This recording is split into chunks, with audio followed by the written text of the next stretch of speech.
Hi everyone, here's BARTV interview. Today we have Mr. BenWeber, who is running for the Boston City Council as a representative of District 6 here to join our interview. Welcome, Ben. Thank you for having me. So would you please first introduce yourself to your supporters and those who do not know you well yet? Sure, my name is BenWeber, running for Boston City Council in District 6. I've been a workers' rights attorney for 18 years, and I've lived in Jamaica Plain for 15 years. I've raised 2 kids here, and I represent large groups of clients who are being exploited in the workplace, and I just want to put my skills to work for the people in District 6. What's your priorities if you're elected? Well, both my kids went to the Mission Hill School here in JP, which Boston Public Schools shut down last year because of a number of problems, one of which was they weren't educating the kids well.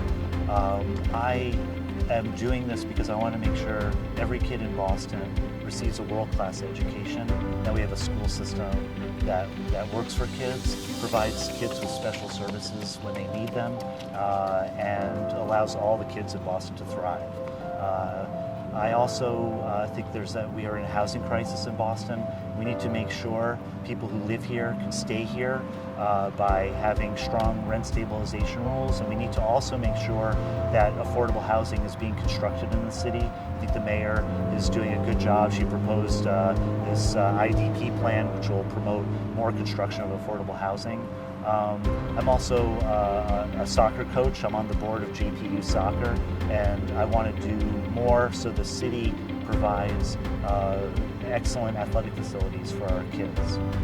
I know perhaps there are a lot of issues to deal with for this district, so why do you think those are the priorities? Well, I mean, I've lived here for 15 years. Number one, schools are a vital part of a working city, and we have the best schools in the country here in Massachusetts, but Boston lags behind. And when we talk about reducing inequalities like the racial wealth gap, I feel like having schools that work for everyone is a vital part of that. The same thing goes for housing. We're not constructing enough housing here in Boston. We need to make sure we have housing in place so people can actually afford to live here.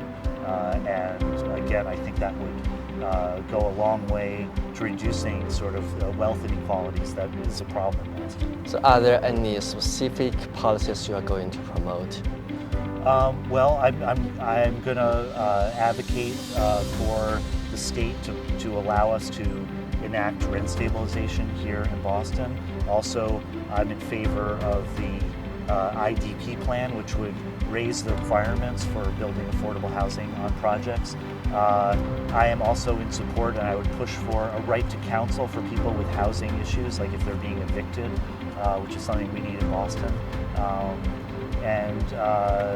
I'm also going to push for more instruction for English language learners. We had a 15-year policy here in Massachusetts where we could not promote English language learning, promote bilingual education in Boston. So we have a lot of ground to make up in that aspect, and I want to push for that too.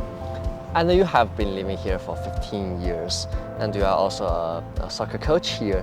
So do you think that makes you know better about this place and getting closer to the residents here? Yes, certainly. As a BPS parent, I formed tight bonds with the other parents who are going to Mission Hill. I'm still in touch with many of those families. I learned about their struggles. They learned about ours. We lived that experience together. And the same thing goes. I've been coaching my daughter's soccer team now for about 6 years, and I've gotten to know all the other families that are in that, and it's a diverse group, and we've got people who live here pondside in JP, also people who live not only in JP but in other neighborhoods in Boston who struggle with the Metco program. I'm learning about people's struggles all over the city because I've I consider those kids to be part of my family who I've coached, and I think we've all grown closer together. And by doing that, we all learn about the issues that we all face. Alright, so I think you really like this place, like this pond, the Jamaica Plain, and you know this place really well. I think you might have a tight emotion connection with this place. Yeah, I mean, we're here at Jamaica Pond today. It's amazing. It's a beautiful day. My wife and I love Jamaica Plain. It's an amazing place to live. We love living here, and we love having access to the rest of the neighborhoods in District 6. And that's my love for the neighborhood is one of the reasons why I'm running, because I just want to make it into a better place and help positive change happen in my home. Yeah, and I know you are also a lawyer, so can you mention some compliments or some comments your colleagues or your clients have ever said? Well, yeah, so I've been a workers' rights attorney representing large groups of workers in class actions all over the country.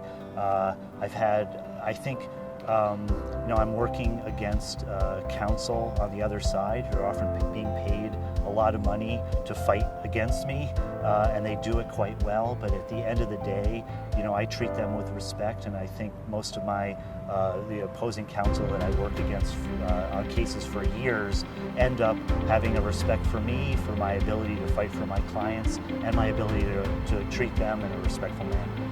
Is there any case or is there any client that really impressed you? Yeah, so one case that I worked on recently, I was part of a lawsuit against the Boston Police Department because they were not promoting Black and Latino police officers.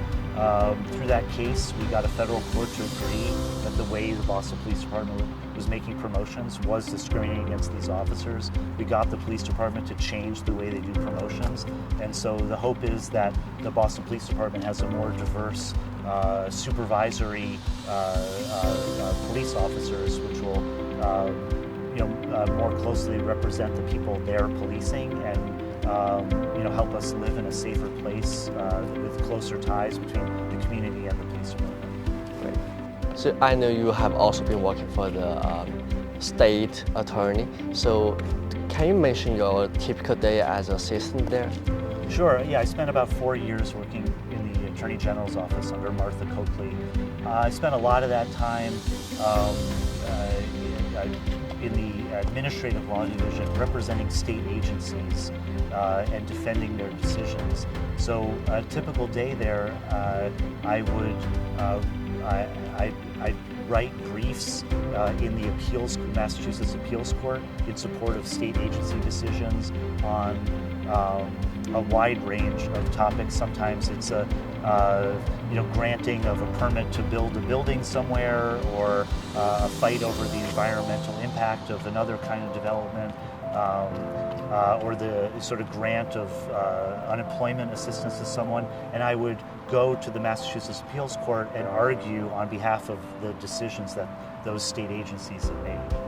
Do you think this experience brought you some further understanding about the city, the state, and the government? Yes, certainly. I got a front row seat to how our government works and how these even seemingly minor state agencies could have a profound impact on people's lives, and how we need to make sure that those sort of government agencies are being accountable to the people that they're governing in the city, and I saw that in sort of every aspect of people's lives here in Massachusetts. So I think that might also help you better collaborate with the district attorney or any other lawyers or the law department.